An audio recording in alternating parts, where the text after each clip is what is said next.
Good evening, ladies and gentlemen, and welcome, virtually, of course, to the Harrington Center here on the campus of Mount St. Joseph University for tonight's wrestling duel, the first home duel of the season for the Lions, welcoming the visiting Ohio Northern Polar Bears into the Harrington Center. My name's Blake Watson. I'm the Sports Information Director here at Mount St. Joseph. Joining me on tonight's call is a good friend of mine, Tristan Young. I'm a bit of a wrestling layman, so I brought in a guy that knows a little more than me to help me out tonight. Tristan is a former assistant coach at Princeton High School here in Cincinnati. He spent 7 years as the head coach at Aiken High School, and also is the proprietor of Cincinnati Wrestling Insider on Facebook, where I know some of you are probably watching this as we speak. Tristan, thanks for joining me tonight. Yeah, I appreciate you having me over, Blake. We've done I think you've done a really good job with promoting the athletics over here, and the sport of wrestling is no different. You know, you can jump on your guys' Twitter or Facebook or website and always have a lot of good information about what you guys are doing. We got Coach Mason over here getting his guys ready and getting them pumped up. We got about 5 minutes here till we're going to start some wrestling action. Yeah, just under 5 minutes before we get going. We'll quickly talk about these two programs and their teams.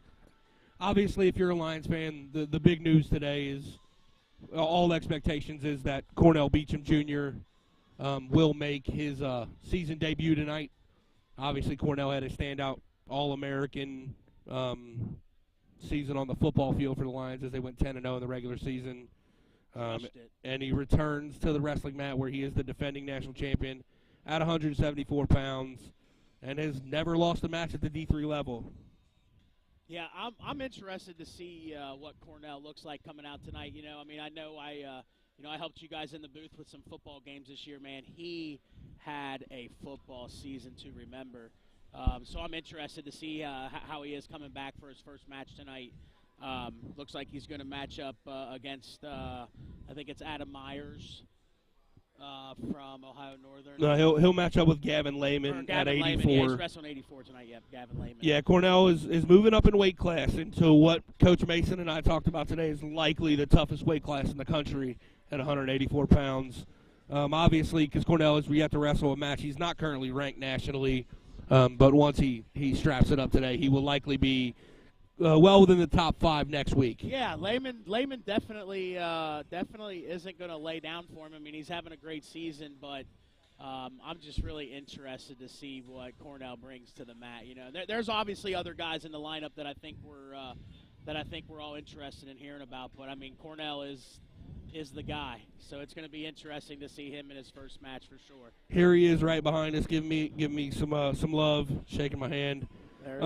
So let's quickly go through these lineups, the projected lineups. Obviously, everybody knows wrestling can get a little gamesmanship as the match goes along. When that first guy's got to report to the table, sometimes there can be some head games. So 125 for the Lions, it'll be Nate Hammond wrestling Colin Malloy from Ohio Northern. At 33, Desmond Diggs, who's having a fantastic season, 15-5, won a tournament earlier this year. We'll wrestle Dylan Lee, who's 19-5 on the year. Yeah, Diggs is a little bit of a home guy too. He's from Xenia High School, so a little right up 75. So. These two, and they have wrestled before. I believe Coach Mason told me that Diggs did win that match, but it was a good one. At 141, Jake Consonus, he's going to draw yeoman's work here tonight. It is he's facing off with Ohio Northern stud. Yeah, Jacob Reed, 23-0, number 2 in the country. He's the real deal. Jacob Reed's the real deal, man. He's probably the face of the program. He's probably the face of the program over there in Ohio Northern. Yeah, I mean, Jacob's a legitimate national championship quality wrestler at this level. At 49, it'll be Jordan Zygo for the Lions, facing off with another top 10 ranked team in the wrestler in the country. Chase Sumner is 21-1 on the year. At 57, it'll be Brody Gray. Brody's a fantastic story. Coming to the Mount from Louisiana. I hear he's going to have some family in the stands tonight for the first time. He's been here. He's a senior. He has never wrestled a match here. He's been hurt every year. Fantastic young man. I'm really excited to see Brody wrestle tonight. Facing off with Tegan Hendricks, who's 15-6 on the year. At 65, we got Skylar Cowgill for the Lions and Jordan Hardrick for the Polar Bears. At 74, Alex Hobbs, who's a transfer from Wilmington College, 12-5 on the year. Coach Mason's really high on this young man. He really thinks Alex Hobbs can be really good. Yeah, I've actually coached against Hobbs a couple times in my high school coaching career. He's from Little Miami, so another local connection. He's a pretty good wrestler, so it should be a good match there too. He'll square off with Adam Myers, who's 10-8 on the year. Then at 84, Cornell Beacham Jr., Gavin Layman. Beacham obviously 0-0 on the year, yet to wrestle. He'll wrestle Layman, who's 15-2. 97, Lions go with Caleb Gelter. Polar Bears go with Ben Dupree. I apologize for that mispronunciation of a name. Yeah, I butchered it. And then at heavyweight 285, Lions go with Gary Powell, another football player. Plays tight end for the Lions. He's 4-1 on the year. Had a really great run last year. U23, U20 World Team Trials, and Ohio Northern will go with Logan Painter. We've mentioned it already. Mount St. Joseph's coached by Charles Mason Jr., his assistant Tyler Westland, Muhammad Abdur Rahman, Nate McClanahan, Andrew Tumlin, and Lucas Williamson. Big shout out to Tyler Westland, whose wife had a baby last night. Ohio Northern is Ron Beechler with Kyle Quite, Jay Salge, and Skylar Caprella. We are getting ready to get this match underway. We'll turn it over a little bit to the PA announcer and for our 4-hour introductions of the projected lineups and the national anthem. We'll be right back as soon as we're ready to start this match.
time here inside the Harrington Center.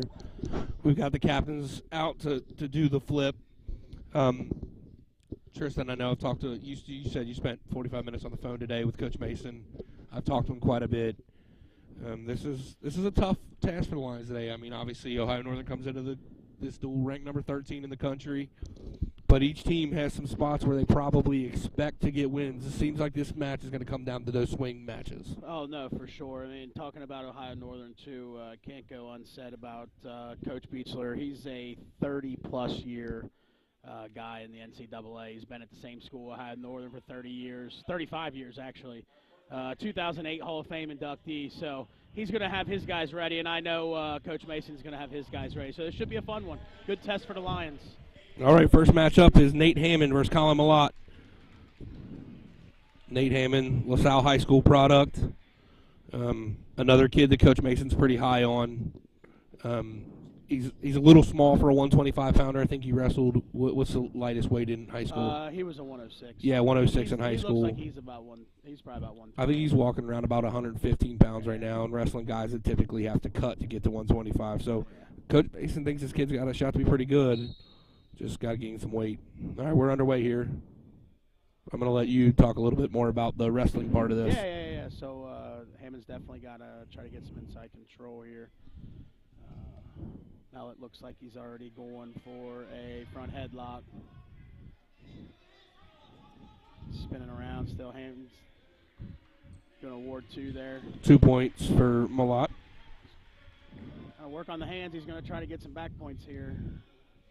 It's close. Yeah, he's got him spun. It's going to be tough to pin from that spot, but he might get some back points. Yeah, he's swiping, so he's got 2. He's got him turned. 3. He's going to give it 2. That makes it 4-0. Malott here in the first period. The big thing, like I know we talked about on the phone earlier this week, Blake, is, at this level, your guys can't get pinned. If you're going to go to try to win a duel, you can't give up those fall points. Even if it's a major or something, you can't get pinned. You can't give up those points. So I know Coach Mason's going to have his guys working hard on fighting off the bottom and getting those extra points. And for those watching online, we apologize. Our scoreboard will not have riding time on it, but we will try to keep you updated as best we can. And they're obviously, Malott's been dominating this 45 seconds of riding time at this point. 4 back points there for Malott. Yeah, this could quickly turn ugly here in the first period. Hammond's definitely got to do something here to get off the bottom. I was a little surprised that when Malloy was putting legs in that he wasn't going to get hit for a stalling call. But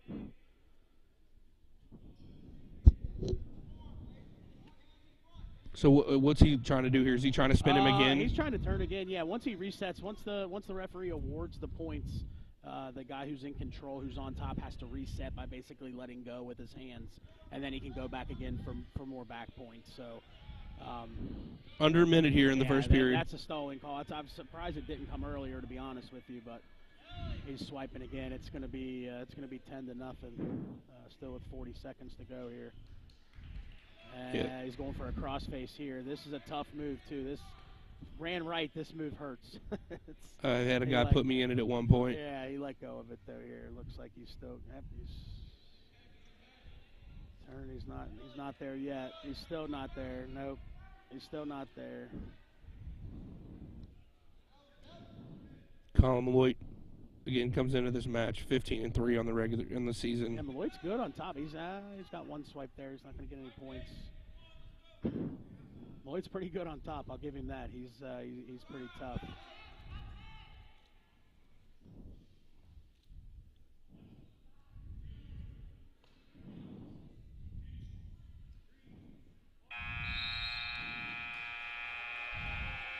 Four back points there right at the end of the period. Pushes it to 14-0.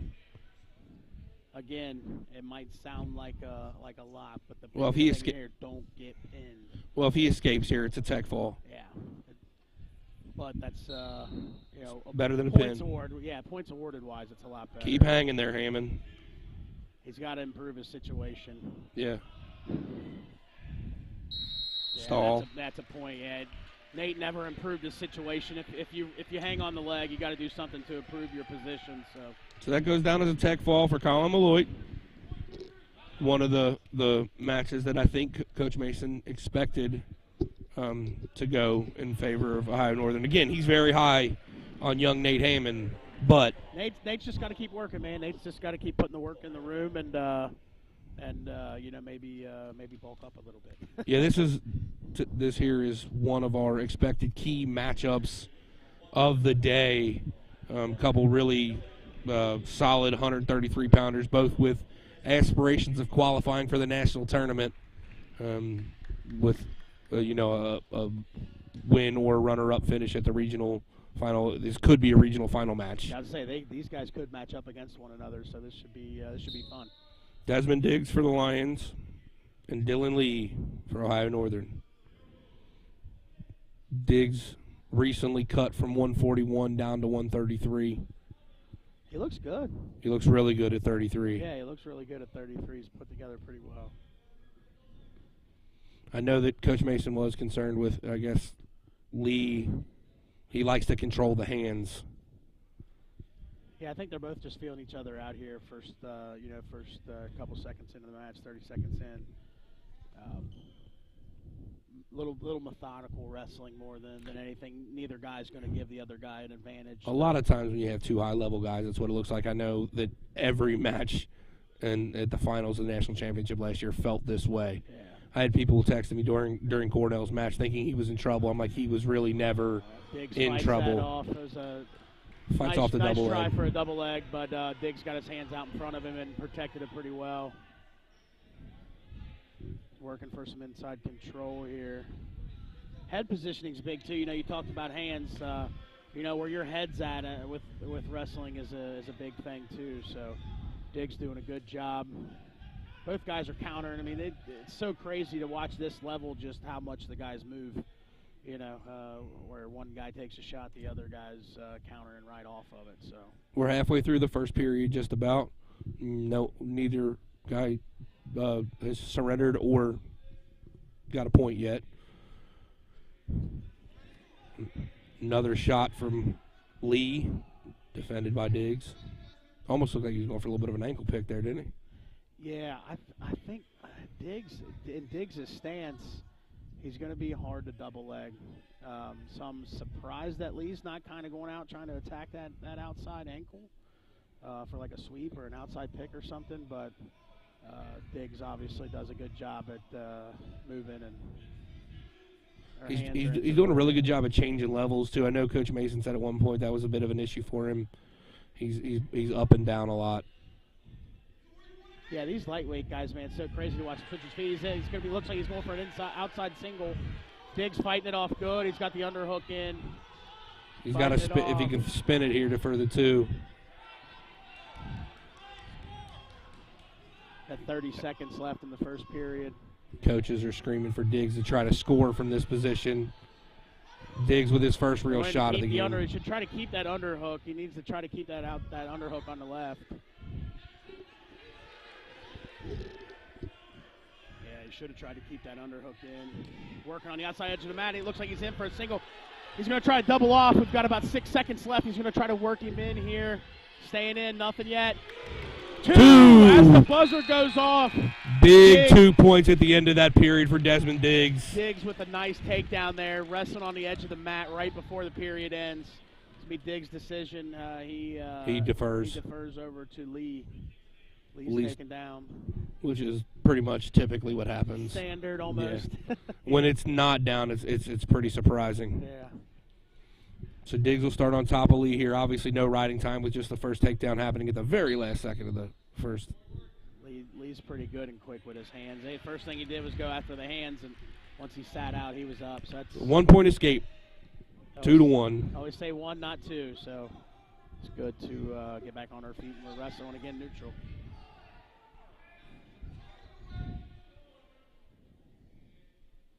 Now with the lead, this is where that methodical good. Oh, he's in for another double. Blast double, he's got him down. He's another 2, and we're going to be 4-1, a minute 30 into the second period.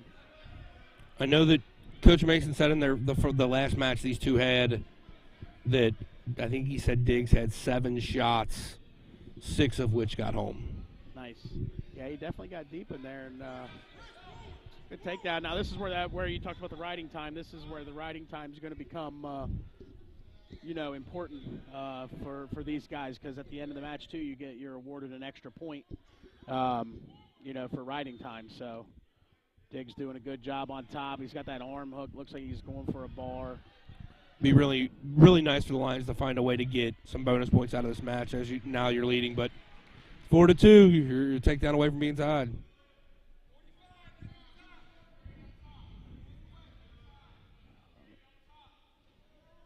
Heard the Mount St. Joe coach just saying we want to end the period on top, so obviously they're looking for another takedown. They're looking for Diggs to last 30 seconds here, get moving, and try to get another takedown. Yeah, find a way to go into that third period, 6-2. You take down, it's 7-2 real quick. Score off of this. He's got to keep them underhook. Keep the underhooks. Gets the Nice single. Shot. Yeah, nice outside shot. Single, standing it up. He goes for a front trip. Front trip to a headlock. That's two. He's locked up. That's two. He's going for a pin here. He's got the cradle back lock. points. He's got the cradle 1 lock. second. He's not going to get it. Not going to get it, but he does get the 4 back points. That is a big turn. Move. Yeah, Desmond Diggs at the end of both of those first periods. Diggs looks right at the official and he says neutral. He doesn't even want to go down. He doesn't want to have any chance anything happening with a lead like this. He's taking good control in the third period here.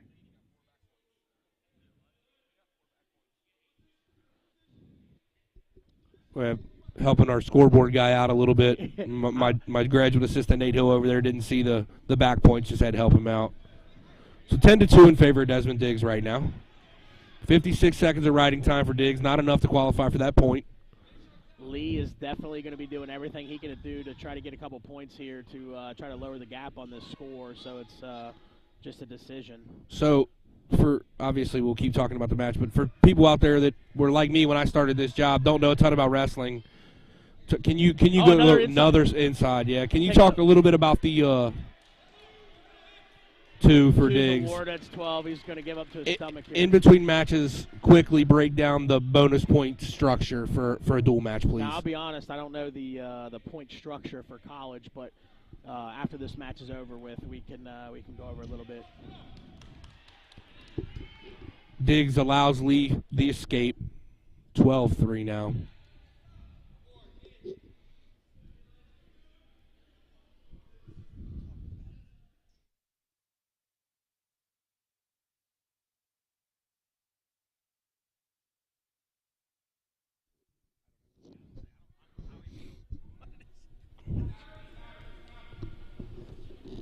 We got about 30 seconds left in this third period. 12-3. Yep. Diggs looks really good, too. Like I said, Lee is no slouch. Lee's 19-5 coming into this match.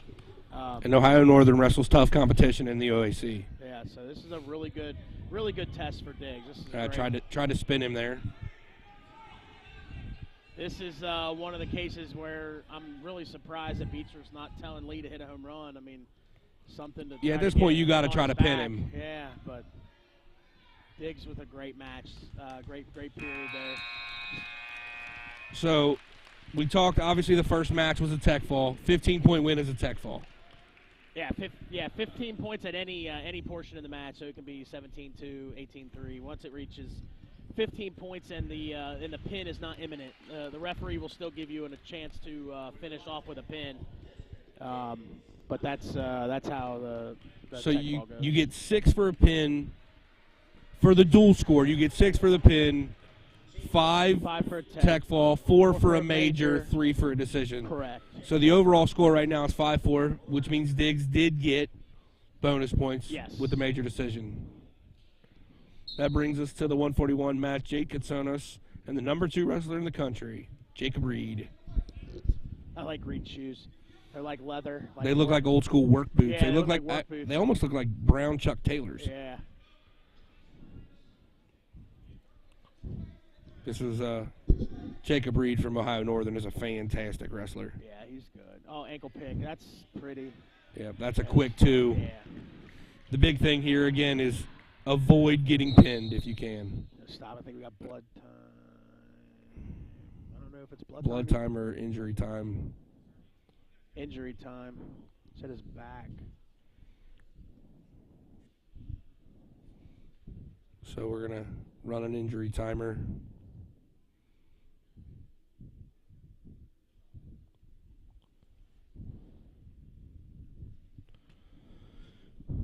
So, I'll just say we got it over here. Referee was asking. yeah, ref was asking if we had a timer going. I got one going just in case they didn't get one going at the scorer's table. Good crowd tonight. Very good crowd here in the Harrington Center. We typically get pretty good crowds for wrestling matches, and I know that quite a few people were excited to come watch Mr. Beacham for the first time of the season, possibly his last time in the Harrington Center. We are scheduled to host the HCAC duels later this season,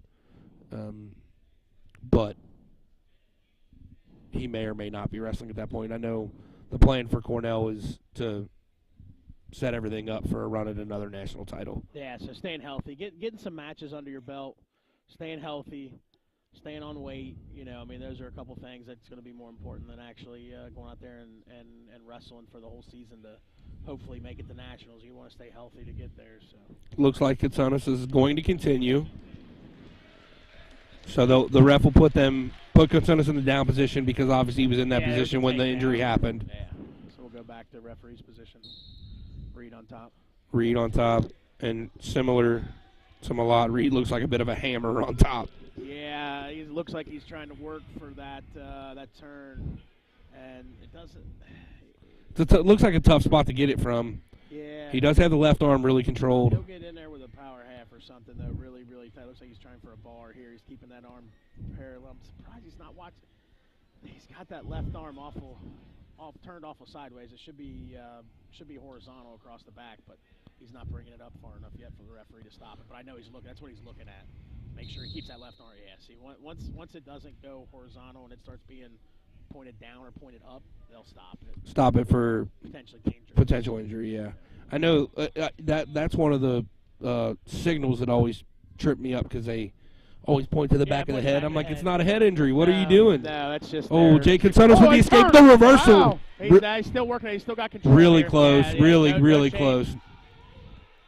No change there, but wow, he's fighting. He is. I'll give him that. He is. He's not making this easy on Reed. That's for sure. Still got that arm hooked. I don't get cradled here. Yeah, no, he broke the hands. He's good. It was close. Fighting good. I'll give Jake some credit. Jake has grown a lot as a wrestler since he's been on this campus. That's for sure. Out this back door here. I'd be looking to come out the back door here. Reed's still got that front side locked up. Gonna look for a stack or something, but Jake's fighting it off. He's got that arm in the same spot, and the ref is still looking at it. He's looking at it. It's close. He keeps it pretty. I mean, Reed's good for a reason. He's keeping it to where he knows the referee probably won't stop it, but it's always been weird to me. The one call in wrestling I've never understood is stalling. It doesn't make sense to me. Because at this point, it looks like they're both stalling. Because neither one's really doing anything. Yeah. I mean, I know Reed's working, but high school and college are two totally different animals when it comes to the stalling call. Some people agree with high school rules with it. Some people don't. I agree that your wrestler should actively be working on the mat the whole 6 minutes or 7 minutes or 8 minutes that they're wrestling. Reed likes keeping that shape. He just might have popped his shoulder. That looked painful there. He's good with it. I mean, he definitely keeps it to where he's going to be getting the referee to watch it the whole time. It so 100% looks like a spot he likes to put guys in. Yes. But back to the stalling, though, like I said, it's something, and that's one thing that I know the high school, and I'm sure it's the same way, even though I haven't coached in a couple years, that you don't argue stalling calls. That's one thing that your wrestler had better be working. You can't even bring it to the table. College looks a little different. There's, with riding time and stuff involved, a lot of turns, a lot of guys working with legs, putting legs in and stuff. Some people can look at a college match and go, oh, my God, they're stalling the whole time. Well, no, that guy on top really wants to get that guy turned over. So Jake got to his feet. He's got that shoulder on the inside. We got like 7 seconds left. Jake's got that shoulder. He's working that shoulder, yeah. I mean, all things considered, that's a pretty good period. He just had one of the best wrestlers in the country on top of him for 2 minutes and 31 seconds and didn't surrender back points, didn't surrender any kind of bonus points. I thought he was going to get a reversal there. Yeah, he was close. There we go, neutral. Start off the second period here. Jake's moving pretty well, and Reed's going for inside control here. Minute 40. Hand fighting. Looks like Jake's trying for a 2-on-1 turns here. Keeps moving. Reed with a 2. Little spinning. Jake's back down. I think it's going to be really big here for no those back points. You know, we're teetering where we could be looking for a just a regular decision. I think. I didn't see the start of this period. Who got the decision? What did they decide? It was Jake. He took neutral. Stood up on our feet. Yeah. Smart. Yeah, because it looks like he's have trouble getting out from underneath Mr. Reed. Yeah, now's where the riding time obviously is going to. Yeah, riding time is basically essentially clinched it's at this point. 5-0. Yeah. You know, we're looking at a 5-0 score. Yeah, we get hit with a stalling here. You just got to work. You know, you got to be trying to better your position at all times on the mat. And the referee definitely doesn't think that he's trying to better his positioning by getting up. See, that's the again. I'm very much a wrestling layman. That's the one thing that always tripped me up. Like, I feel like the guy on the bottom, an escape for Jake. I feel like the guy on the bottom should be attempting to not get pinned, not really worried about advancing his position, just worried about defending his position, if you know what I'm saying. No, I get it, and that's from a guy that doesn't know it. Jake's working good here on the ground. He almost circled him there. Short time here. We got 6 seconds left, 5 seconds left. Jake's working on the edge of the mat. I mean, all things considered, guys. Oh, no, they're going to award. They are going to award a takedown. That's bad. Yeah, that's really close to the buzzer. I mean, even with a block girl out there, saying when the clock goes out, I don't know. I didn't even think he got it all the way in. Yeah. So that makes it 6-1. 6-1, essentially 7-1 with the riding point. But, yeah, it's a close call on the edge of the mat. So if you're Jake here, you trying to ride out for a while? If I'm Jake here, I'm trying to not get put on my back and get pinned. Yeah. This is the number 2 kid in the country. I'm going to do everything I can do right here to hit a home run somehow, throw something kind of fancy, something kind of big. Similar to the move that Reed had at the end of that second period there. Something big here to get him on his back. That toss was nice. Yeah, Reed's good. I mean, he's really good. Obviously with the score way it is here, I mean, I think Jake's wrestled a good match as well, but you can tell Reed's one of the top level kids in the country. I mean, he's pretty good. Yeah, he's definitely dictating a lot of what's going on. He keeps the hands here. Nothing yet. Now we got That's a 2. Yeah. Pushes it to 9-1. Again, start getting into those points, where those bonus points start coming into play. Technically, it's a major right now. Yeah, technically it's 10-1. So we're he's gonna let him go here. Yeah, he's trying to get it to a tech. I heard Coach Mason say, "Let it fly." I mean, I think "let it fly" means, "Come on, let's have it." Like Coach Mason's trying to get him. And to Jake's credit, he quickly tried to blast double leg. Yeah, Jake's not wrestling a bad match. I mean, this is 9-2. Oh, he's got him. In for an inside single. He's got that wizard on pretty hard. Lee's got that wizard all the way down to the back of his head. It's going to be really hard for him to score off of that. Oh, wow. Yeah, I didn't see that from my first view. Yeah, he's going to step over. Well, I thought he was going to try to step over and get a 2 here. Here's a 2. 11-2. I think big thing right here, you got 20 seconds. Don't go to your back. If I'm Jake, don't go to my back. Yep. Yeah, don't get turned over. Keep it to a major. Don't give up the extra point. Again, obviously. Good match. Jake wrestled a great match. Yeah. Yeah. Number 2 in the country, you can't ask for anything better. Very impressed with young Jacob Reed. Number 2 wrestler in the country at 141 pounds. And very impressed with the effort that Jake Consonus just put on. Got Zygo here, so Zygo's from Trotwood, Madison. I wrestled. I had a kid wrestle him twice. We were actually in the go-to match to make the second day of districts. I had a kid that was a freshman, little phenom, and Zygo ended up pinning us in the second period. But he's a good wrestler, so cool seeing some of these guys that I've coached against. Like I said, I've coached against him, coached against Gary Powell, coached against Cornell a couple times. You know, so it's cool seeing these guys wrestle at the collegiate. That was quick. That was a quick takedown. Yeah, Sumner worked on his head, bam, bam, bam, right to his legs. This is our 149-pound match. Jordan Zygo, Chase Sumner, the number 9 wrestler in the country, and he quickly Chase looks. has got him turned. Yeah, this is in a bad spot. Yeah. This is already 4 back He points. steps over with the leg. He's trying to sit to his left hip, so watch it. And that's perfectly legal. I mean, Zygo's arm is fine. Good fight. Good fight there. That's 4 back points, though. Apologize for the cough, ladies and gentlemen. Like everybody in America right now, I got the little cough. Everybody's got a cold. Yeah, I know. More back points here. Counting again here. 4 back points. Ohio Northern's got a little student cheering section there over there. I think that's the rest of the wrestling team. Yeah, I'd say it's probably the rest of their kids, but kind of making it loud. I still can't believe there's a couple wrestling teams here, a couple schools that are here represented. I can't tell who they are, but a couple schools in the house. So. I think that's Oak Hills up there behind us. Oh, he's got this tight. Yeah, there's a pin. That was tough. But again, Chase Chase Sumner, one of the top 10 wrestlers in the country. 21-1, moves to 22-1. And he just showed why. But again, these are the matches that I think Coach Mason expected. Obviously, you're wrestling 2 top 10 kids in the country. You don't expect to probably get those wins. Guys had good fights, so that's good. I really am impressed with Jake's match. You're wrestling the number 2 kid in the nation. And brings us to 157, Brody Gray and Tegan Hendricks. Again, Brody, fantastic young man from Louisiana. They like that. They like that ankle pick. He's going to reach it up higher. He's going to reach for an ankle and try to extend it. Brody's got that leg, though. It's going to make it tough to finish this. Tries to spin it. He's going to step over. Yeah, once he stepped over, he's got to watch his knee. He's still awarded the 2, but Brody's knee was caught, yeah.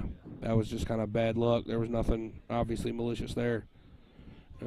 Back to Brody. Yeah, this young man has fought. 2 guys I've seen hit an inside ankle pick. They must like that ankle pick move, and they like riding on they're good on top, man. They're very technical. I'll give them that. I know Beachler's made a career out of making kids good on top. So again, this is another thing where you're trying not to get put on your back. You're trying not to get pinned. Trying not to give up bonus points. You want to try to save it for those big guys, see where the score's at once we get to give Cornell and Hobbs and Powell a chance to get you back in it late. That's the big thing here. I'm sure that's what Coach Mason's thinking about is keeping these matches without bonus points to try to keep it close for the big guys.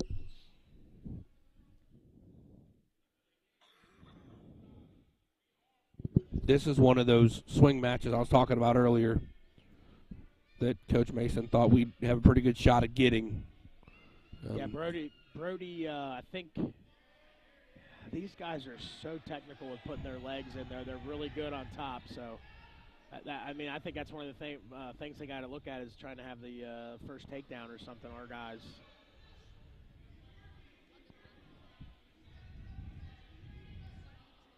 Yeah, he's going to put a power half in here. He's got it deep too. He's just going to watch his shoulder. As long as everything stays fine, they'll even listen for the wrestler to make noises. If they think that it's hurting them at all. Seems like this would be a really tough spot to try to spin him from, though. No, power half here. See the forearm on the back, and then he's going to reach over with his left arm. But Brody's doing a really good job of getting out. He sits out. This is where you got to get up. Got to get up. Got to get up. Come on, Brody. There it is. Fight those hands. But he's still in a spot where he can get out of this. 45 seconds. Almost reversed it. Put those legs in. A good little scramble there. Yeah, I like seeing Brody sit out and got to his feet. Just couldn't get those hands broke. Got returned back to the mat. Now he's going after what you were talking about, right? Similar, yeah. It looks like he's more running a half here. Just a pretty traditional, but Brody's hips, well, there he goes. He's trying to keep that wrist. He's going to roll the wrist underneath of his chest. Brody does a good job of fighting the hands off, though. I mean, that's what you got to do in that situation. Fighting the hand still. Brody will keep that hand. I wouldn't worry so much about the legs. I'd get those hands off of me. But short time, got 6 seconds, 5 seconds left. Oh, man. Brody fighting his tail off. Again, another match where the first period, Ohio Northern quickly gets a takedown. Coach Mason even just said there, he said, Brody, get his hands off of you. You got to fight those hands. So. 2:40 of riding time, so riding time's almost set. When I was coaching, I always looked at how guys set up in the referee's positions, and Brody puts his toes down. I always taught our guys to put your ankles down. Just a style. Yeah. You can't get tight waist far ankled from that position. So.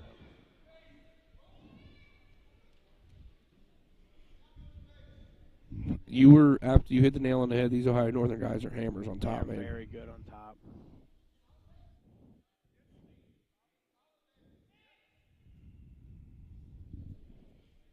And riding time's about locked out. He's going for a turn here. Oh. Yeah, gets his hips turned. Hey, good job of fighting off his back. He's got his arm pinned. 4? I didn't think that was a 4. That was a pretty quick swipe. Yeah, I didn't even see him swipe 4. Yeah, it's pretty quick. Got 6-0. He's going to turn him over again. Still going to watch his shoulder, but he's. And if I'll give the Ohio Northern guys credit, if it's not there, they bail. They bail from the move that they're trying. They reset. They go back on the hips, and they try something else. So they're not really doing anything to put themselves in danger when they're on top. Going for a bar here. He's going to lock up that Brody's right arm. Brody's got to get those hands out in front of him. He's got to get that right hand out front. Going for a turn here. He's going for a bar. He's going to keep turning. Brody's got his left leg kind of posted up. He got him over. That's bad positioning. Yep, he got him stuck. That's one of those one of those swing matches where you're trying not to get put on your back. And yeah, not only it's tough to lose those matches, but to give up the 6 is really tough.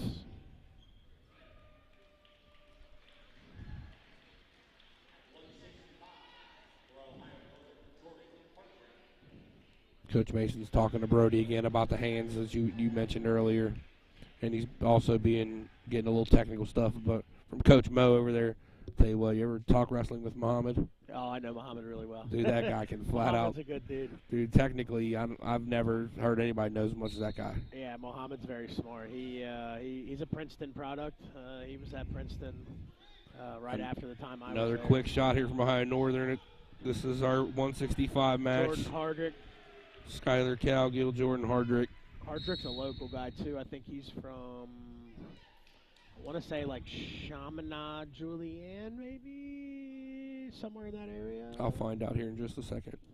Yeah, he's somewhere in the middle central area. I don't know why I want to say Chaminade, but it's somewhere. Dayton Wayne. Dayton Wayne, yeah. I knew it was somewhere in that area. The alma mater of Marcus Freeman. Yes, sir. Oh, another. So good on top and turns, man. That's 2.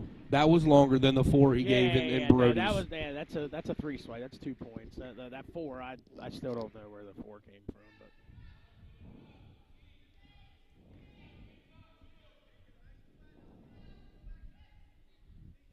So if you're Coach Mason, how do you defend that early takedown? Like, are we not coming out aggressive enough? I'm telling my guys here, our final 3 or 4 weight classes, we want to have the first takedown. That is in a duel that's closer. First takedown is actually one of your tiebreakers. So most first takedowns. So I mean, I'm telling my big guys here, we need to make sure we're the ones dictate the tempo of this match. Don't get put down or don't get put on our back or something early. So, but again, I mean, Ohio Northern's ranked in the country. They've got 2 top 10 wrestlers in their lineup. They're pretty good. That's not taking anything away Cowgill's from their turn guys. here. I haven't seen him swipe yet. No, he's not there yet. He's just trying to make sure he keeps it legal on his neck. Is all Now there. he's Now we're swiping. turning. Yeah, that's a 4-point back point. The first one, I'm going to keep coming back to that. I know I'm dragging that was on. a very quick 4. I mean, I'm not too. I guess he reset. I guess I gave him a reset.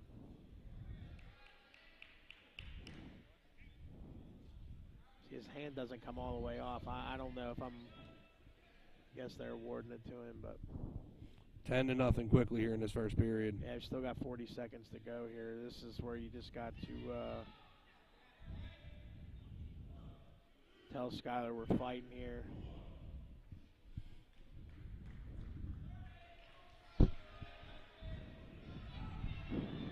So what would happen in this situation is if Skylar gets turned, which he is here, if he gets turned over, he would let the wrestler continue to wrestle if he thinks there's a pin imminent. If not, he would stop it if there was another point awarded. So doesn't look like we're going to get to that. We got about 10 seconds left, 14-0. You know, this is another one of them home run situations. If I'm Coach Mason and Skylar's got the choice, I'm going feet. I'm going on my feet, and I'm trying to hit a home run. I mean, yeah, that's what they pick. Going to the second period, 14-0. He's got to get inside control here. There he goes. That's a good shot. It's deep. Was there a crossface? He's going to let it. Well, he stopped it, which he awarded the 2. Didn't get him turned over, so it's going to be a 16-0. Tech fall for Jordan Hardrick. That brings us to 74, where Alex Hobbs, little Miami product, will take on Adam Myers.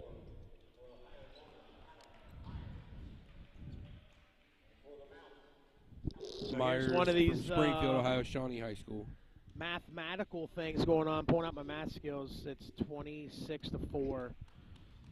4 more pins would give Mount St. Joe the win. So I'm sure Coach Mason has that in the back of his head. I mean, nobody likes to lose. He's obviously not trying to lose a duel, but he's going to be doing that math in his head as well. I'd be telling my guys, hey, we got to get these guys on our back. Got to get these guys on their back and get a pin.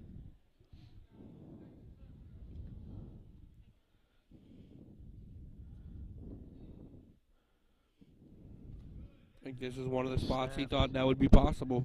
Yeah, you've got 4 weight classes left, and 24 points potentially on the board. So yeah, you need bonus points the rest of the way. They had to start here. You know, if this was the match where it was going to start, it was going to start at this match. So.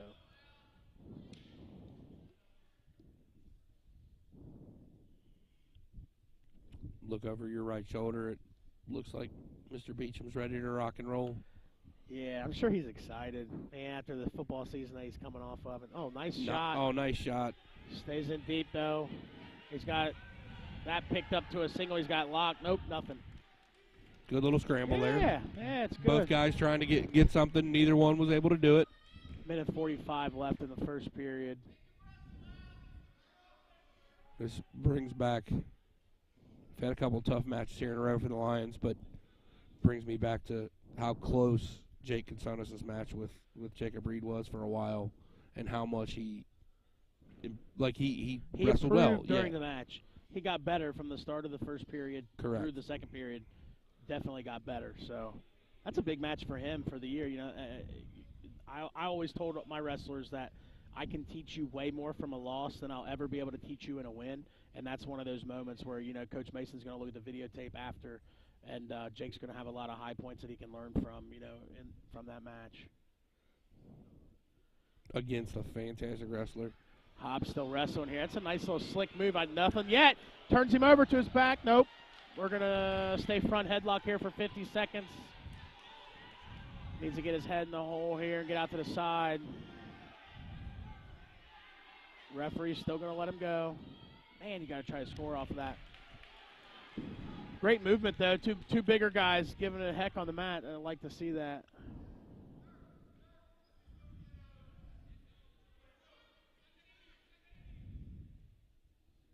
You got about 20 seconds left.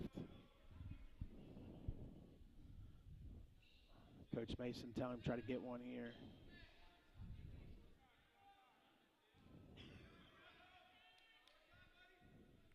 Under 10 seconds to go here in the first period.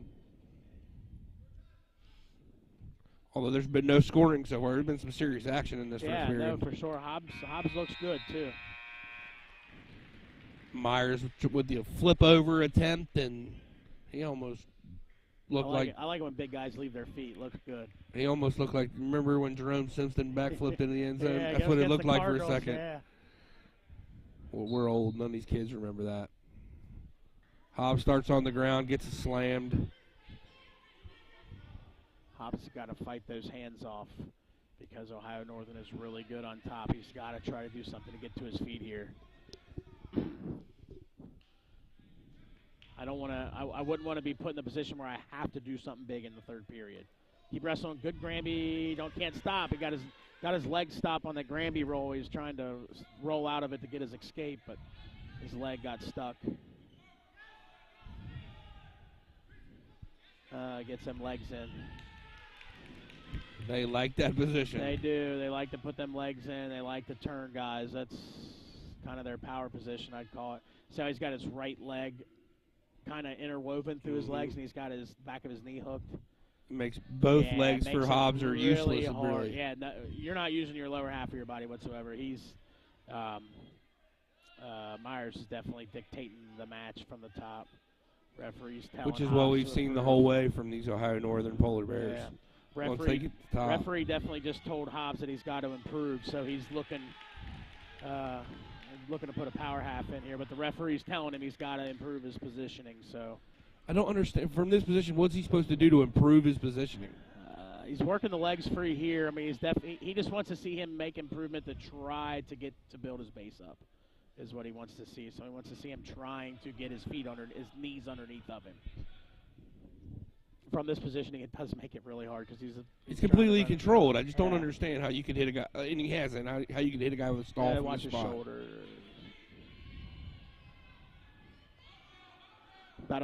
He's going to have about 2 minutes of riding time going into this, so essentially it is going to be exactly 2 minutes. Yeah, that's big with a match this close. You almost. If he starts on top, you almost got to let him up and try to take him down. Oh, 100%. Yeah, I don't know who had choice. Yeah, it's their choice. Hobbs had choice if he goes down, that's what Coach Beachler's over there talking about now is what are you going to do? Let him make the decision. So he's going to. So if he goes down, then Hobbs has the choice to let him up right now, right? Correct. Hobbs could look at the referee and just straight give him the neutral symbol. I try to get a turn here. I try. Once? I probably go 30 seconds. If I can't get him turned over, I'm letting him go, and you got a minute and a half to. Referee, I was going to say, we'll start counting, give him a chance to improve the situation. So we got to have a takedown here. That's at the very least. Essentially, it's 2-0 right now, even though the board's showing 1-0. We got a minute 49 of riding time, which riding time's locked up now. So good. In there deep. Riding time is a non-factor. He does have riding time locked up, so we're going to have to try to score here to tie this match up. Needs to try to get that leg to the outside. Here he goes. He got it up. Good takedown. Really good work there by Hobbs to stay with that. Now Hobbs has to do something. Well, he's letting him down. Now a takedown wins it. If you can get a takedown and keep him on the mat for about a minute. Essentially, it's 3-2.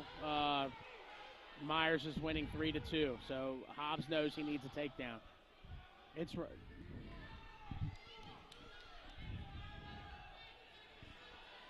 Got that leg he's got that deep. He's got that really deep. He's going to try to get that leg to the outside. About 38 seconds left. Coach Muhammad's telling him to keep it on the ankle. 30 seconds left. The Ohio Northern coach is screaming for the spin. It's been a fantastic match. Come on, Hobbs.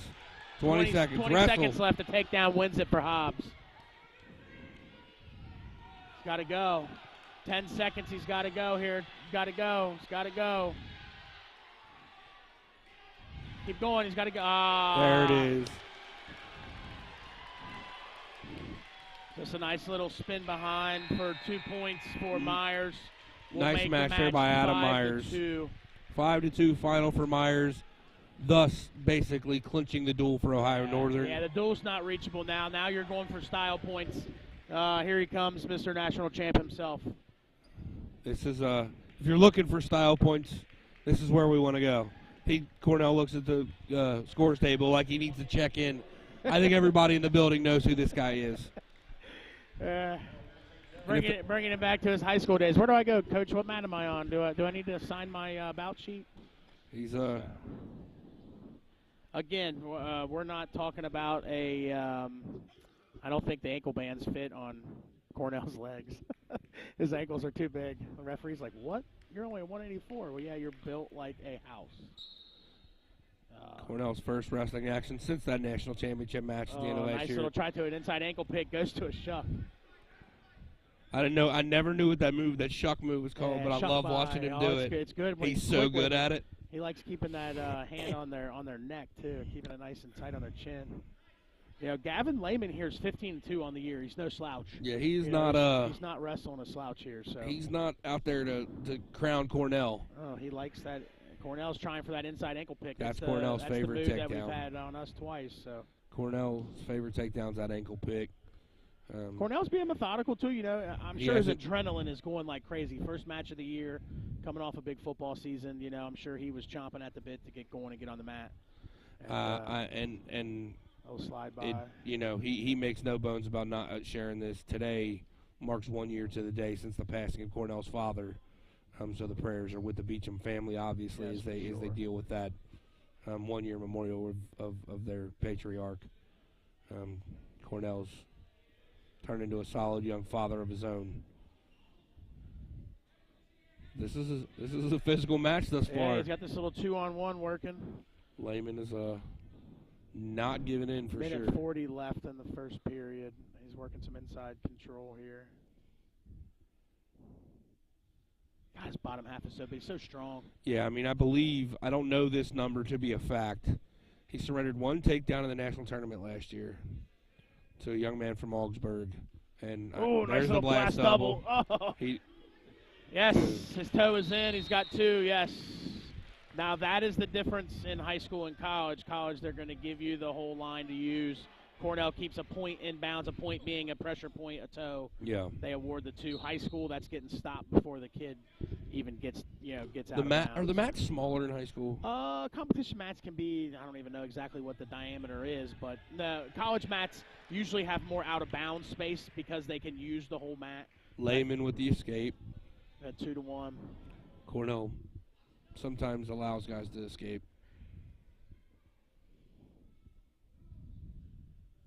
Cornell with the inside control again. See the head positioning's big too. Cornell's going to try to get the head out in front. He likes that head jerk too. Oh, he snaps. His snaps are so vicious and so strong. Because make no mistake, Layman's the bigger man. Oh yeah. Yeah, like he's bigger than Cornell. Cornell's just so physically gifted.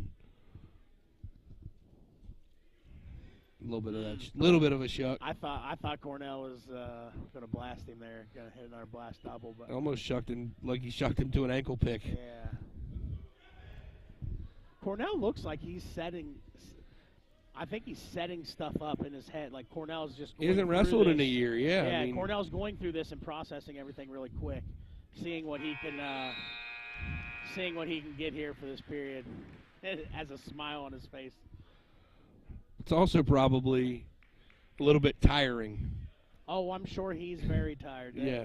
Football shape and wrestling shape are on two different ends of the spectrum, so I'm sure Coach Mason has not been letting him slack in the room on getting in shape, but it ain't like football, baby. It's just a little different. Very similar to the Consonus Reed match. I'm very impressed with Layman. Obviously, again, we said he's 15-2. He's not a chump, but this is a national champion he's wrestling right now, and he is holding his own for sure. Yes, he is. Cornell's got that locked up. He's going to try to catch behind his knee here. Yep, that's what I thought he was going to try to catch, like a standing cradle or something, but he just couldn't get his arm up there.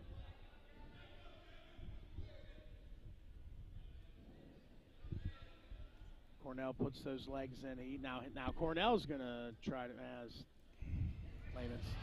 Yeah. Nice escape there from Layman. Yeah, good work by Layman. We're tied 2-2. We've got riding time in the favor. Oh, it's not a minute yet, but we're 59 seconds in the favor of Beacham. Close for Beacham.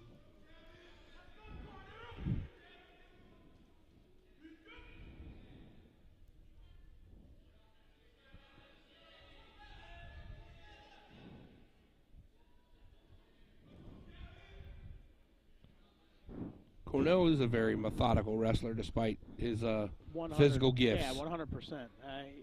He doesn't want to do anything to put himself in a bad spot. He knows this is his first match of the year. He knows Layman's not a slouch. He's not taking anything away from him for sure. There's my favorite Cornell spot. Look how small of a profile he creates. How do you attack hard. that? Yeah, it's hard to attack something like that. I love when guys wrestle on a knee like that. It's got to be your style. Especially when you're small with a really low center another blast double, fended off by Layman. But no, he's going to his back. Nope, we got a 2. Man, that blast is so quick. Yeah, I think that might be his biggest gift as a wrestler. Obviously, the low center of gravity is big, but that quickness, man, that foot speed that he just explodes with is different. Very quick for his size. And now he does have the riding time so point. The riding it's time not comes locked, into but play. It's not locked up yet, but essentially it's 5-2 going into the third. Layman picks neutral. Kind of weird. I mean, I don't know. Yeah, I mean, you need to take down. Yeah, I mean, but he escaped. I don't know. I don't know if I would have probably went down, tried to. See if I can get Cornell tired. Go 30 seconds. See if I can get out. I don't know. Cornell's definitely tired. Different guy. Oh yes, he is. Different styles for different guys. Cornell's doing a good job though. You can tell he's tired. He's circling. He's still moving. He's still changing his level and everything. So he's still wrestling. He's going. I believe we're going to see another blast. Yeah, he just sets it up like he's definitely methodical. There's a lot. There it is. He's got an inside. Yep, inside to a single. We're going to be 6-2.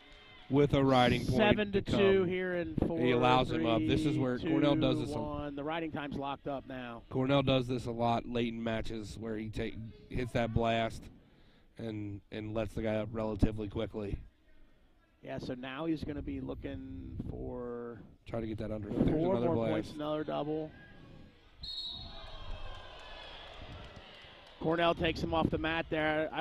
The High Northern coaches are kind of throwing their arms up. I don't think there's any malicious intent by Cornell. Cornell's driving his feet. He stopped when he heard the whistle blow.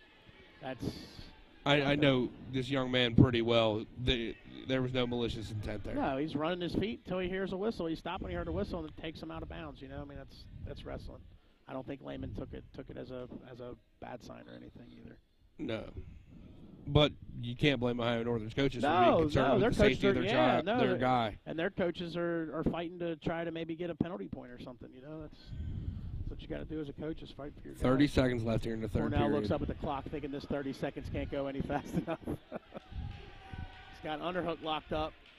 This is where, as Cornell, you got to be careful. You don't want to get thrown. You don't want to get tossed. But he's trying to do the throwing. It looks like. Yeah, he's trying to. Down to an inside single. He's going to tree top. No, he lets it go.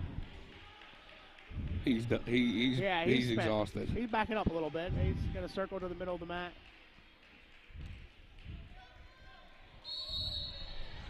That's twice. Now the Ohio Northern coaches are on the edge of the mat. Now they're going to want to know from the referee why you're letting it go on. He said, come on.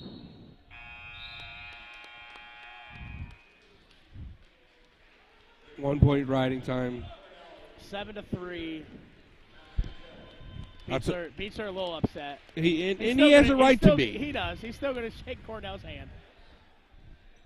And Gavin Layman has no reason to hang his head. That was a fantastic performance. Great match. That's good seeing Cornell get back out there and get a W under his belt and move on to the last couple matches here and try to get some W's for the Lions. So 197 here. Yeah, Cornell's gassed. Caleb Gelter, Cornell is Somebody pretty get that man tired some over water. There. Take a what's those baby energy drinks? What do you call it? The Pedialyte. He needs a Pedialyte.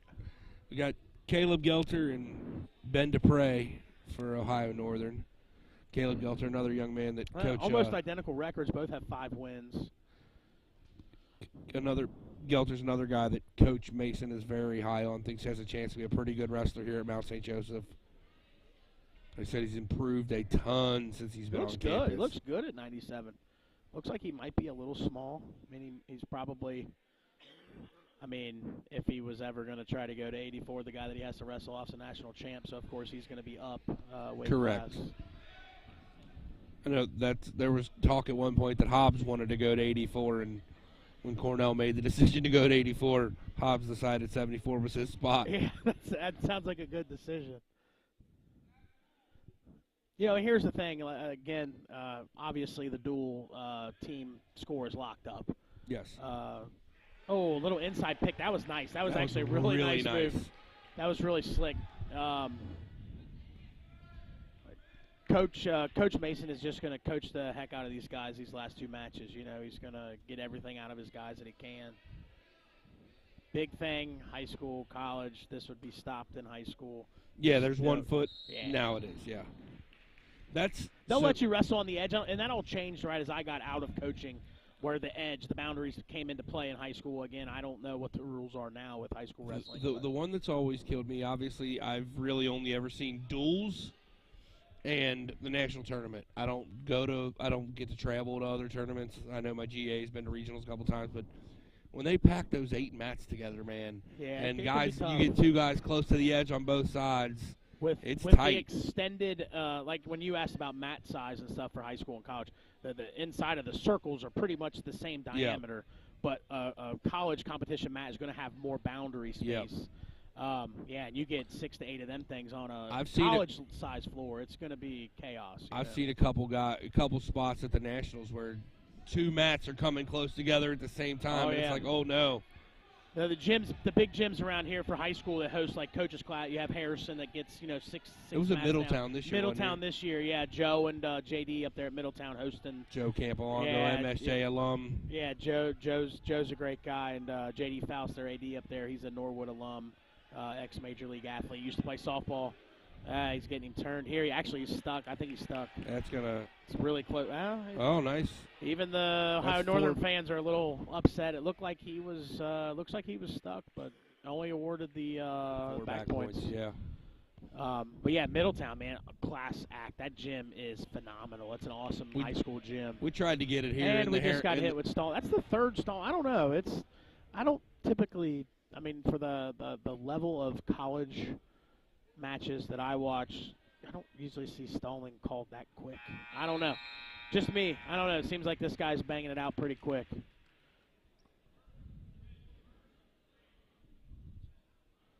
So with stalling, though, you get a warning before a point, right? 2. 2 warnings before a point? Yeah. Then it becomes a point, then it becomes 2 points, and then see you later, alligator.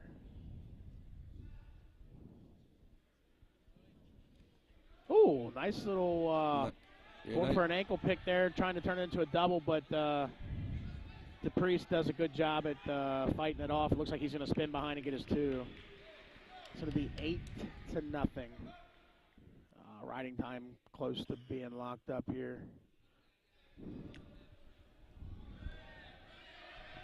He's going to get a turn here. Now he's counting. He's swiping in. He's got a pin. There's a fall. Caleb Gelter loses by fall to Ben Dupree. Dupree moves to 6-4 on the year. Gelter to 5-7. Brings up our next MSJ football player. That's one of my matches where I judge the book by the cover. Dupree definitely doesn't look like a stud. He's not put together like a stud, but he's pretty darn technical. This is always my favorite matches, is the big guys. Oh, yeah. Because they very rarely look like studs, and they're always animals. For the Lions, it's Gary Powell, 4-1 on the year. For the Polar Bears, Logan Painter, 10-6. Powell, a starting tight end for the Lions football team. Defends off that shot pretty well. Another guy that I'm really excited to see wrestle in person for the first time. Gary, I know I said this earlier, but Gary had a fantastic run at the U23, U20 World Team Trials. He took runner-up, I think, Took runner-up in both. Probably one of those guys maybe with a few more matches and a few more W's under his belt might be looking to possibly get ranked here mid-season.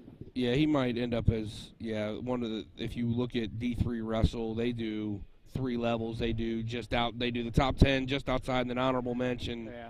I think he'll quickly be in that group, but heavyweight at in our region and Central region is going to be really tough for Gary to. Yeah. The 1 and 3 in the nation are both in our region. Olivet, who was the runner-up, I believe, last year, and I don't know where the other young man's from, but it's going to be a tough spot. But Coach Mason thinks he's got a shot. He thinks he matches up with the Olivet guy well because they're both kind of Greco guys. Yeah, and the World Freestyles was a Greco thing, so I mean that's what he did over the summer. Nice little snap, strong snap. Kind of feeling each other out here. Got a minute 30 left in the first period. Gary's working an underhook here. We will have a pair of extra matches after this. The duel will be complete after this match, but we have a pair of extra matches to bring you here so on stick MSJ around. Sports Network. Don't leave after the conclusion of this duel. Like Blake just said, we'll have 2 extra matches, exhibition matches at the end of this. So. And then at the close of the duel, we'll try to speak with Coach Mason real quick before he heads back and talks to his team.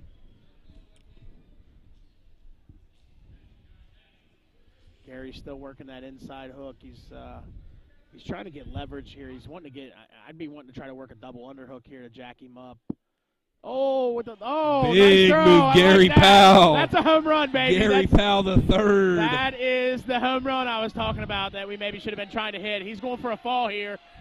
I think he's going to get it. He's going to get it. Yes, yeah, sir. Gary Powell finishes it. off the duel with the pinfall for the Lions. Good way to finish off a duel. End on a high note. I like it. Gary with the throw, hit him with the old head and arm there, and hit a home run, send our guys off.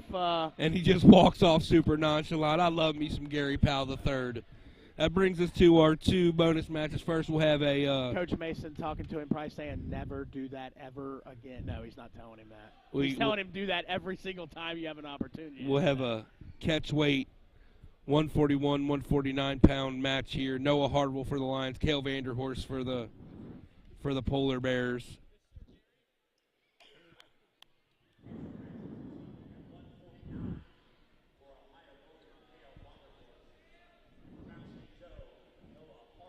I know these extra matches are big too, man. It gets the coaches to see what the backup guys got against the other team's backup. You know, Noah Harville, another member of the Lions football team as well, plays wide receiver for the Lions.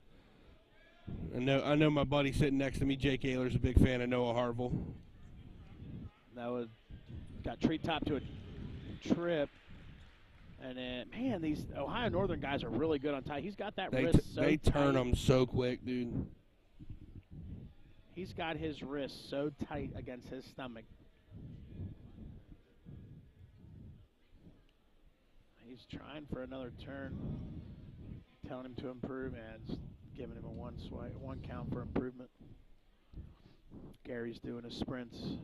Is that a normal thing after a match, especially a quick one? Yeah, quick match. He's wanting to get his heart rate back up. You know what I mean? He's trying to get his workout in. Probably didn't think that he had enough time on the mat, so you'll see a lot of guys that'll try to after they're done, they'll get some heart rate up. And we're going for a cradle here, but he breaks the hands. I'm trying to get young Mr. Beacham to come over and speak with me for a minute. I'll try to get his attention. Cornell. No, I sent Ayler over for a minute. Yeah, let's hand him your headset when he gets over here. Yeah. I'll give up this headset here. We can talk to Cornell. He's talking to Coach Rockman right now. But Coach Mo, my guy. Good dude. Brought up through the Princeton wrestling system. I had Ty Robbins, my old head coach, as his head coach. We really enjoyed each other's company last year at the national tournament. He's a good dude. Yeah, he's a very solid dude. Vanderhorst with another turn there. Doesn't complete it. They're going to give him off the mat. Obviously, it's a little easier on that short side of the mat. Vanderhorst, I want to say, from Ohio Northern, was a Covington High School kid. Covington High School, yeah. Yep. I want to say he was top 3 or 4 at He's state, a sophomore. something like that. Yeah, he was a pretty good wrestler in high school. Watched him a little bit. Never coached against him, but always saw a lot of tournaments where he was in. And pretty good wrestler. He's got a number 2 nationally ranked kid ahead of him, so he's probably got some time before it'll be in a lineup. Yeah, and they're both sophomores as well. Yeah, it's going to be tough pickings. I mean, here's the thing. You want to drop to 33. Dylan Lee's no slouch either, so he's kind of stuck in a rock and a hard spot. Sumner at 49 is a senior, so maybe he can find a way into that spot. Maybe Reed bumps up next year. Maybe Reed goes up a weight class and he goes down. Harville trying to squirm out of there.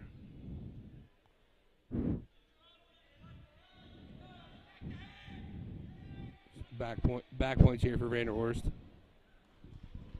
4 count.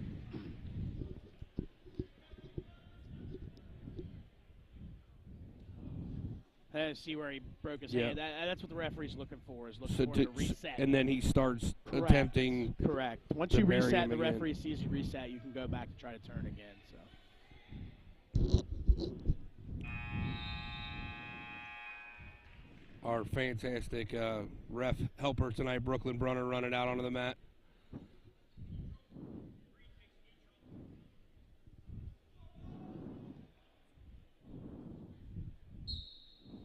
Harville picks neutral here. 6-0. Vanderhorst. Vanderhorst going to the single. Yeah, he's deep there. Yeah. Get that leg in between. Not a big fan of exposing my back to the mat as I'm trying to get away from somebody. But it happens. He's just trying to make an athletic move to get out of it. He's getting points here. He's getting a swipe. He's going to make it 12.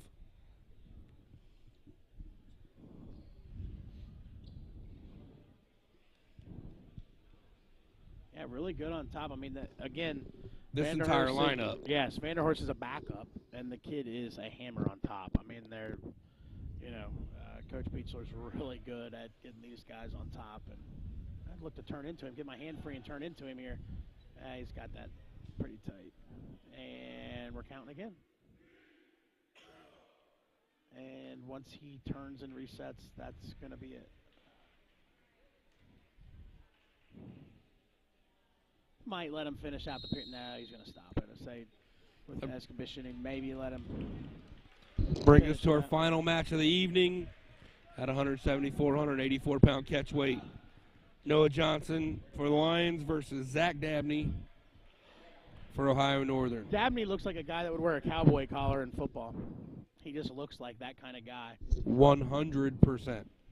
I don't know why I said that, but that's what he looks like. Yeah, he looks like a guy that would wear a cowboy collar. What's the linebacker from TCU that still wears one? Well, I know Vander Esch from the Cowboys. And then he wears one. I know the TCU. I don't know his name. He's a transfer from Navy. I love when military guys wear those. Where did Cornell He's run sitting on the bench sitting now. On the bench, yeah. Try to get him. We'll make the attempt. He was talking to Coach Mo, so I didn't want to He looks like he's still tired. Yeah. You don't have to push it. It's all right. We'll get him over here at some point. Yeah. And he's coming over. And Nate McClanahan. I'm gonna hand the headset over to our national champion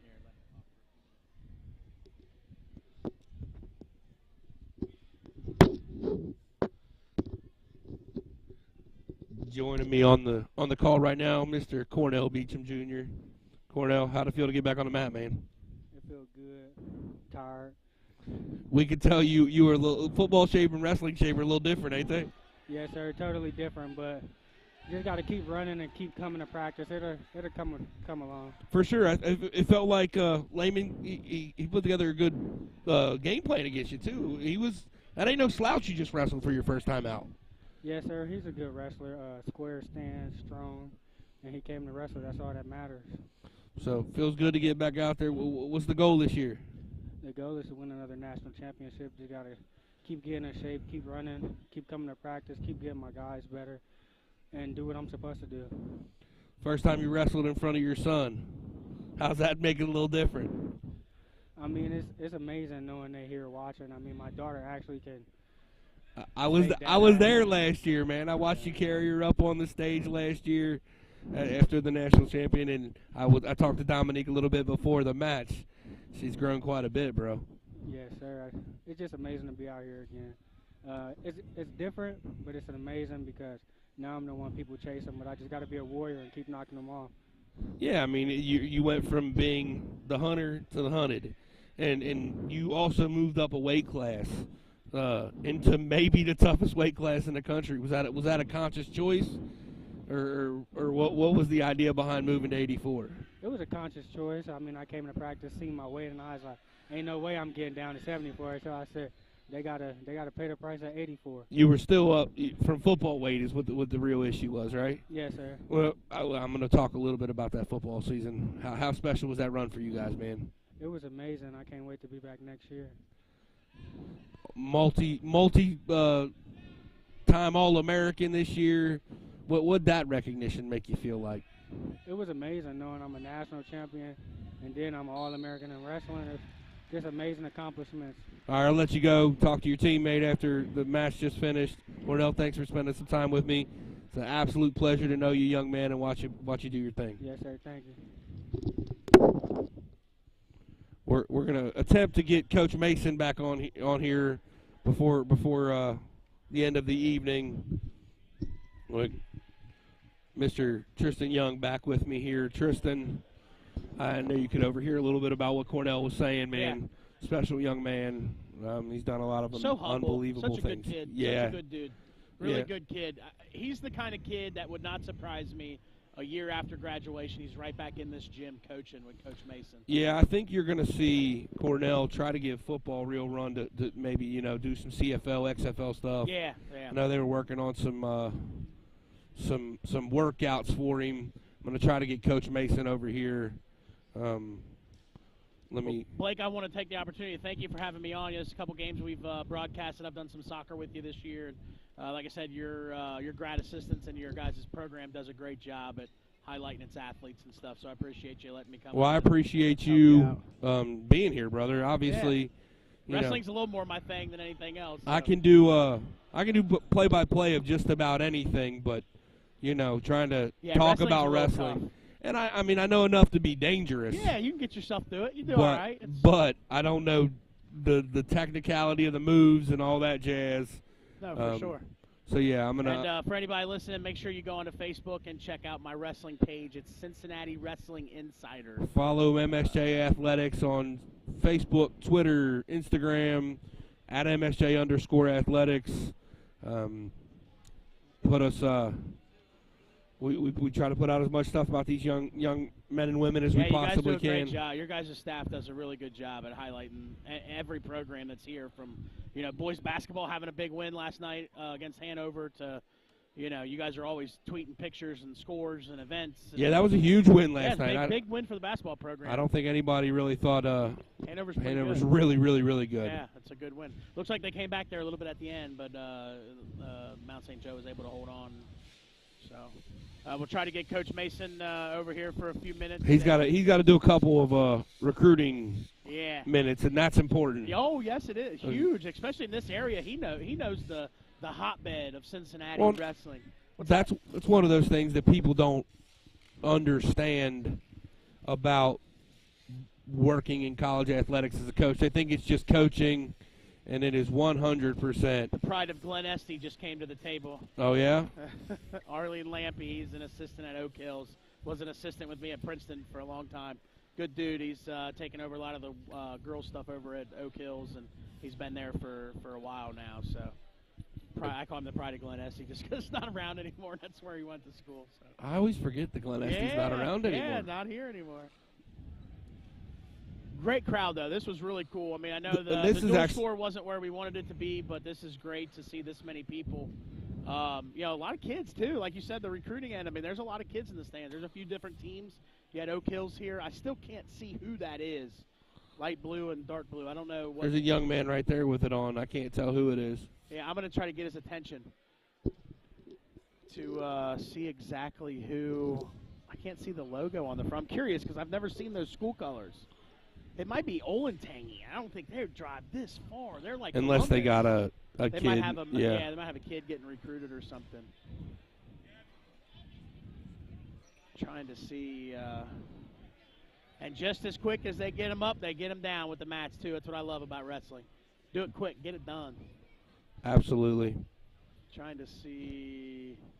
Coach Mason's over there talking to Orlando Scales, former assistant coach, national champ at Notre Dame College, state champ at Elder, and an all-around pretty good dude. Yes. Coach Scales a good guy. It could be Blanchester. I don't know, but I mean, color-wise, that's what their colors are. I don't know if there's orange in Blanchester. We'll wait a couple more minutes for Coach Mason, but he'll talk to everybody in the gym. That's just who he is. Shaking hands and kissing babies and he's got politics in his kids. future. Yeah.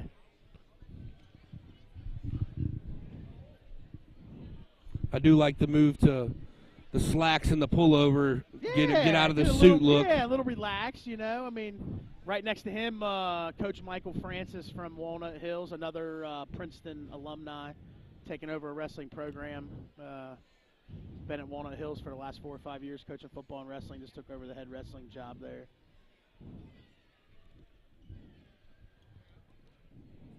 All right, I'm going to give him a couple more minutes. He's talking to everybody, pressing the flesh. Yes, he is. Try to get his attention. I think he's when he walks trying away. to walk this way. Yeah. Coach Mason, you got a chance. He's going to take attention. He's got a couple pictures with some recruits to take, and then he's going to. I think this is the Walnut Hills wrestling team he's going to take a picture with. Yes. So there was 3 teams in the house. I still don't know who that other blue team is over there. He'll know. I'll ask him. Yeah. The Walnut Hills team here, Coach Francis was I actually coached him. Oh, Patrick Sledge, MSJ alum, coaching in Walnut Hills.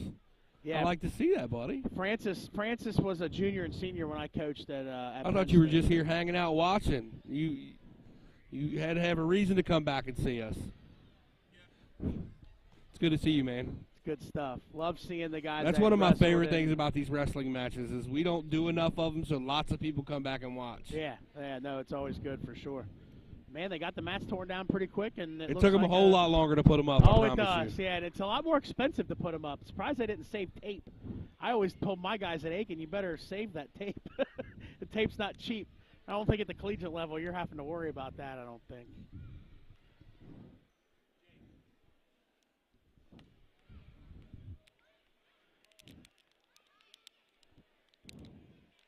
Yeah, really good crowd. I still can't read on the back of their darn shirts where they're from. But Coach Mason will know for sure. Yeah. Really good crowd. I was really impressed with the number of people that were here. You guys did a free entry, right, today? Yeah. Yeah. So it's almost always really free entry to our wrestling match. Here comes Coach Mason. I'm going to give up this headset here and let Coach Mason talk to Blake.